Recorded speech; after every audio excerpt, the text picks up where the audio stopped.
ఇవాళ చాలా మంది చాలా మాట్లాడతారు, చాలా మంది చాలా విషయాలు మాట్లాడుతుండొచ్చు.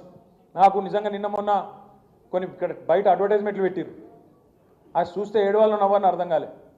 వీళ్ళట ఈ సిపాయిలట పెట్టుబడులు తెచ్చిర్రట, అది చూసి మనకు కడుపులో అజీర్తి అయిందట, మనం ఏదో దాగానట. ఈయన నేను రేవంత్ రెడ్డికి చెప్తున్నా, రేవంత్ రెడ్డి గారు నువ్వు తెలంగాణ ఉద్యమంలో లేవు, ఉన్నావు తెలంగాణ ఉద్యమంలో ఉన్నావు, ఎట్లున్నావు? ఉల్టా ఉన్నావు, తుపాకీ పట్టుకొని విద్యార్థుల మీదకి పోయినోడవు నువ్వు.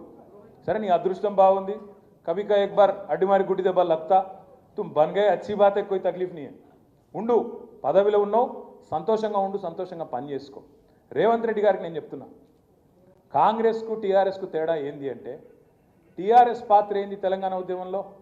ఒక తల్లి ఎట్లయితే ఒక బిడ్డకు జన్మనిచ్చే ముందు 9 నెలల పాటు మోస్తదో తల్లిని కడుపులో ఆ బిడ్డను, తర్వాత పురిటి నొప్పులు పడుతూ, పురిటి నొప్పులు అనేది మరి ఆడపిల్లలు నడితే మీ తల్లినో మీ చెల్లెనో నడితే చెప్తారు, ప్రపంచంలోనే ఒక మనిషి అనుభవించే బాధ అంతకంటే బాధ ఏది ఉండదట, పురిటి నొప్పులు.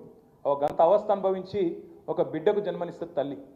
గట్ల టీఆర్ఎస్ అనే పార్టీ కూడా కేసులు ఎదుర్కొని, దెబ్బలు తిని, ఎదురు దెబ్బలు తిని, మీ చేత అవమానాల పాలై, మోసానికి గురై 14 ఏళ్ల పాటు తెలంగాణ ప్రజలను చివరికి ఐక్యం చేసి సావు నోట్లో తలబెట్టి ఆ తల్లి పాత్ర పోషించి, నవమాసాలు మోసిన తల్లి పాత్ర పోషించి, పురిటి నొప్పులు పడి చివరికి తెలంగాణ అనే బిడ్డకు జన్మనిచ్చిన తల్లి పాత్ర టీఆర్ఎస్.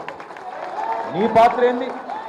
నీ కాంగ్రెస్ పాత్ర ఏంది? అసలు తెలంగాణ రాష్ట్ర ఏర్పాట్లు ఏమీ లేదు. ఉంటే గింటే ఇక మంత్రసాని పాత్ర, ఉంటే గింటే ఆఖరికి వచ్చి మంత్రసాని పాత్ర పోషించింది తప్ప కాంగ్రెస్ పార్టీ చేసిందేం లేదు.